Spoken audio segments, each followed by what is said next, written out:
2024년에는 승무패 게임의 회차 진행 속도가 굉장히 빠른 것 같습니다. 승무패 1회차 방송이 어제 같은데 벌써 13회차 방송에 앞서 인사를 드리고 있습니다. 안녕하십니까, 겨울인생입니다. 주중 승무패로 편성된 13회차는 내일 밤 9시 50분에 마감이 되고요. 대상 경기들은 유로파와 컨퍼런스 16강 매치업들로 밥상이 차려져 있습니다. 주중 회차는 10,000원을 내시면 잔돈 1,000원을 받을 수 있는 9,000원 복식으로 도전을 해보겠습니다.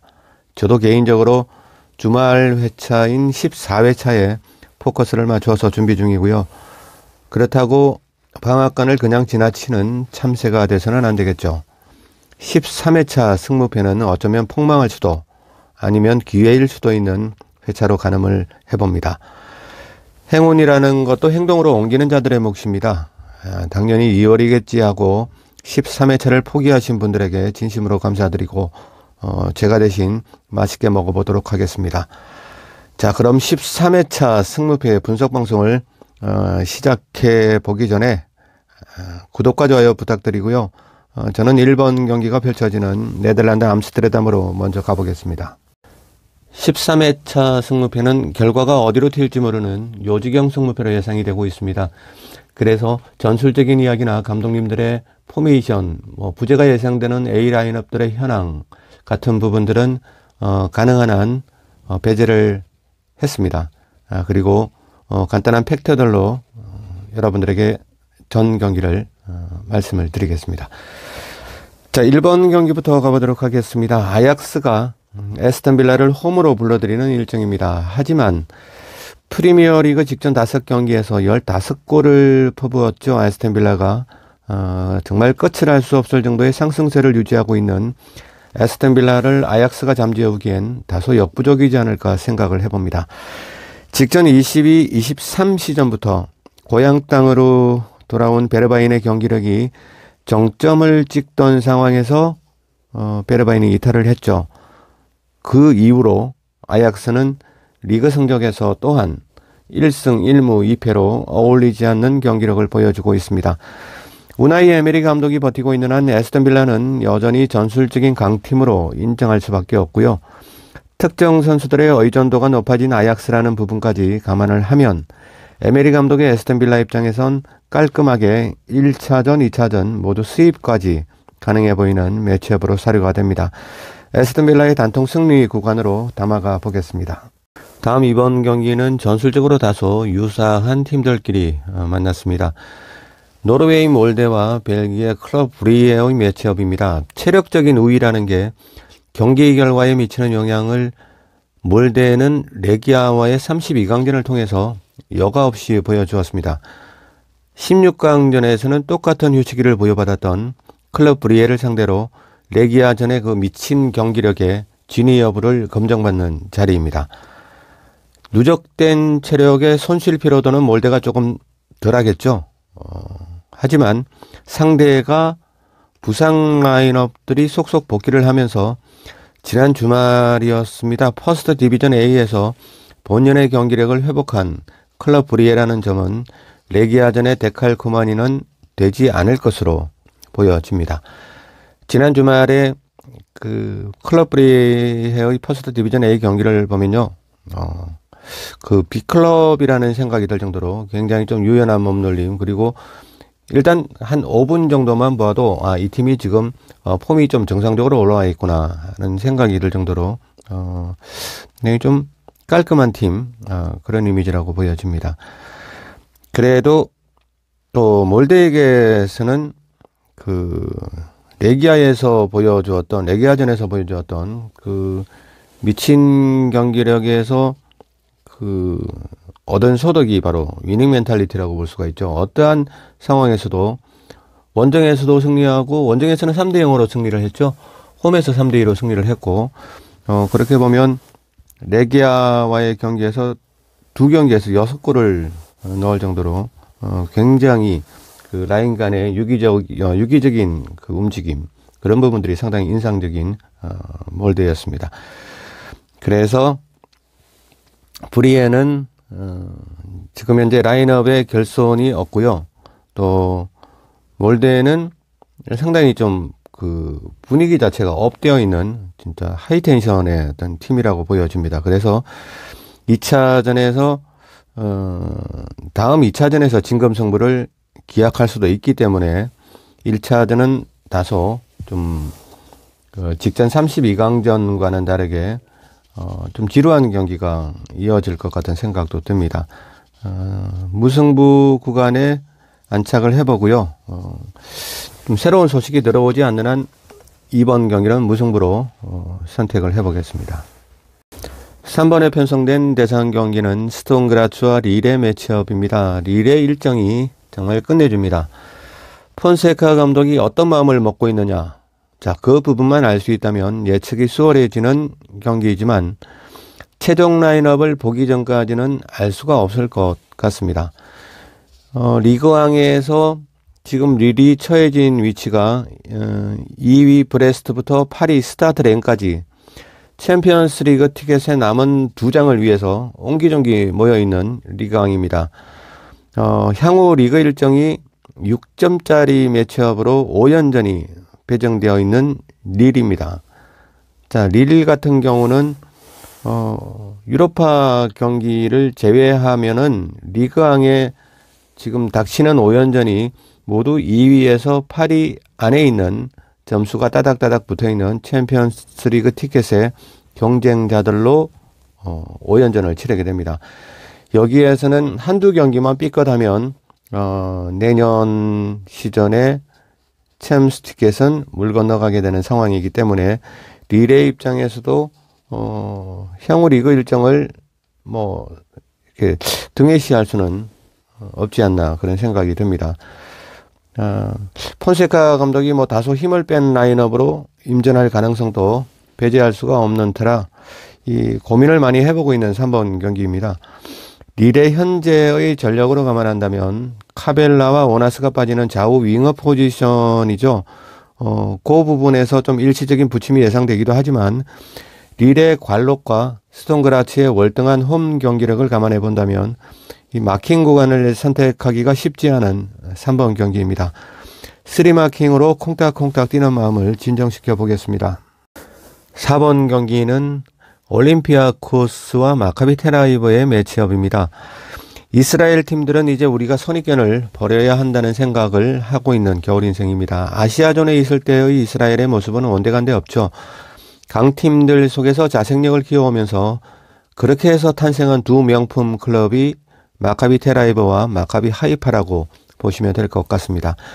우리가 알고 있는 아인트호벤의 자하비 선수가 선수 생활의 아름다운 퇴장을 위해 머물고 있는 곳이기도 합니다. 그래도 자하비의 위용은 아직도 여전하고요. 4-3-3 포메의 그 기본 취지를 정말 잘 습득하고 있는 팀이라는 생각이 듭니다.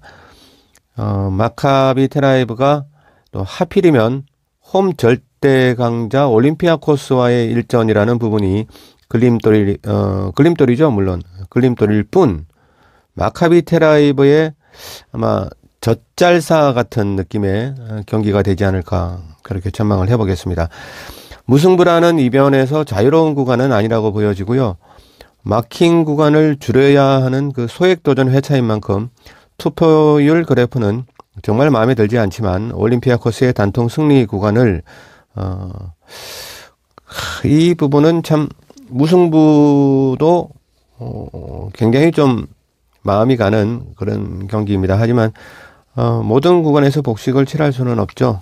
이번 경기에서는 두 경기만 제가 복식을 깔고 갈 거기 때문에 그래도 확률이 조금 높은 올림피아코스의 단통 승리 구간을 선택을 해보겠습니다. 자, 다음은 5번 경기입니다. 스파르타 프라하가 리버풀을 불러들이는 일정입니다. 체스카 포르투갈라 리가에 소속된 팀들에겐 불강력적인 선두팀 스파르타 프라하가 넘사벽 리버풀과 일전을 앞두고 있습니다. 무심코 리버풀로 손이 갈 수는 있을지언정 리버풀은 어떻게 보면 피똥을 사면서 7월 경기로 전망이 되고요. 클럽 감독이 강칠의 팀 프라하의 그 에페타 아레나에서 과연 승리까지 머릿속에 그리고 올까라는 생각부터가 먼저 떠오르는 매치업입니다. 분석할수록 고정관념 속에서 헤어나오지 못할까봐 얼른 색칠을 해보겠습니다. 처음에는 무승부와 패배 구간을 사이좋게 데려가는 구간도 생각을 했고요. 하지만 클럽 감독이 지금 유로파라는 그 소탐 대실에 신경을 쓸 때일까라는 생각에까지 이르러다 보니 이런 생각을 해봤습니다. 리버풀이 한 점을 뒤지고 있는 후반 종반이라는 상황에 놓일지라도 홈 2차전에서 충분히 뒤집어 볼 수 있는 저력을 스스로가 인지하고 있기 때문에 그렇게 한 점을 뒤진 상황에서 후반 종반 뭐 압박을 하고 뭐 그러지는 않을 거라고 생각을 합니다. 한 점 차의 패배 정도는 뭐 그 정도까지 아마 생각하고 클럽 감독이 오지 않을까 그런 생각을 하고 있습니다. 이 경기도 경기 자체를 없애버리는 걸로 선택지를 옮겨보았습니다. 자, 다음으로 소개해드리는 6번 경기는 AS 로마와 브라이튼의 매치업입니다. 데로시 캡틴으로 갈아타고부터 로마는 완전히 그리고 전혀 다른 팀으로 거듭나 있습니다. 밀라노 원정 패배가 끼어 있긴 하지만 데로시 체제로 돌아선 이후에 무리뉴 감독 때와 똑같은 선수들로 리그 6승 1패의 어메이징한 행보를 이어가고 있는 AS 로마입니다. 리그 5위까지 상승한 로마가 어디까지 올라가는지 현지의 TV 매체에서도 관심이 집중되고 있는 상황에서 프리미어 리그의 강호 브라이튼을 스타디오 올림피코로 불러들여 버리는 유로파 16강이라 이 부분도 로마에게는 또 여러 가지 면에서 의미 있는 일전으로 여겨집니다. 지금은 데로시 캡틴, 그러니까 데로시 감독의 일거수일투족이 모두 스포트라이트를 받고 있는 중이기 때문에 어떻게 보면 이 유로파 16강이라는 그 매치업이 뭐 그렇게 큰 뭐 챔피언스 리그나 뭐 어떤 그런 것처럼 큰 경기는 아님에도 불구하고 데로시 감독의 경기다 보니까 이탈리아의 모든 그 스포트라이트가 이 경기에도 몰려있는 그런 부분이기도 합니다. 어쨌든 로마는 조금만 그 부진한 경기를 펼쳐도 평소보다 더 많은 질타를 받게 되겠죠. 그러니까 로마는 뭐 무너질 때까지 항상 최선의 경기력으로 일관하리라 그렇게 보여집니다.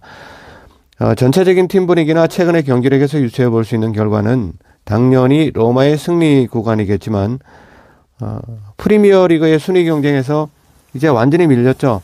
다음 시즌 유럽컵의 출전은 사실상 힘들어진 브라이튼입니다.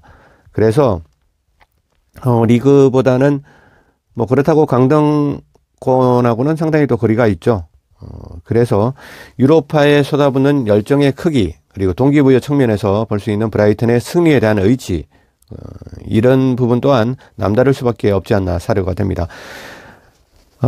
주앙 페드로가 이탈하면서부터 엇박자가 나기 시작했던 브라이튼에게 이제 미토마도 없습니다. 하지만 솔리마치가 오랜 부상에서 돌아올 것으로 점쳐지고 있고 뭐 돌아오지 않더라도 지금 그 브라이튼이 처한 상황 내년에 유럽컵에 진출하기 위해선 어쨌든 이 유로파에 올인을 해야 되는 상황입니다. 그러면 아무래도 리그 경기보다는 좀 더 임전의 각오가 상당하리라고 보여집니다. 제르비 감독도 그 고국이죠. 이탈리아에서 치러지는 일전인 만큼 브라이튼의 선전 또한 짐작해주는 요인들도 아주 많아 보입니다.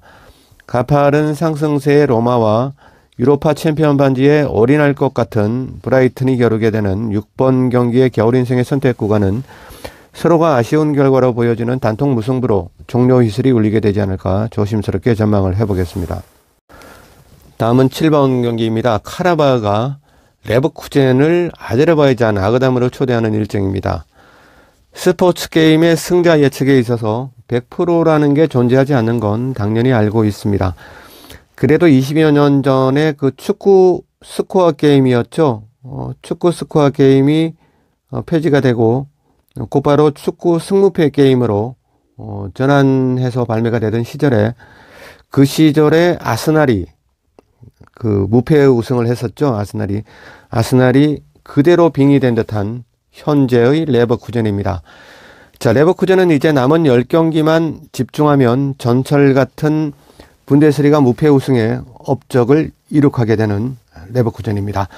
자, 3개월 전에 아제르바이잔 맞대결에선 보니페이스의 극장골로 승리를 거두었던 레버쿠젠이고 지금은 오히려 보니페이스가 몸져 누워있는 레버쿠젠이지만 레버쿠젠 라인업들에게 깊숙이 배어있는 어떻게든 승리를 쟁취하는 DNA는 주말에 아제르바이잔 아그담에서도 한결같은 그런 마음과 한결같은 퍼포먼스로 일관하리라 예상을 해봅니다. 틀리면 뭐 드라마 한 편 본셈 치면 되죠. 뭐 올인 돼봐야 9,000원입니다. 자, 레버쿠젠의 승리 구간을 망설임 없이 가져가 보겠습니다. 다음 8번 경기는 세르베트와 빅토리아 풀젠의 매치업입니다. 객관적인 조직력으로 볼 때는 유로파의 포식자 풀젠이 유리해 보이는 매치업이지만 영보이즈까지 격침시키면서 스위스 슈퍼리그의 신흥광으로 자리 잡은 세르베트의 현란한 축구도 결코 불리해 보이지 않는 경기입니다. 하지만 그 선두 영보이즈와 1점 차까지 추격한 이 중요한 시점에서 치러지는 컨퍼런스 경기이고, 지난 주중에도 델레몬트와 그 스위스컵 경기를 치렀죠. 이 경기 일정이 좀 상당히 빡셉니다. 피지컬적으로 안정감에서는 빅토리아 풀젠에게 좀 더 희망적으로 보입니다.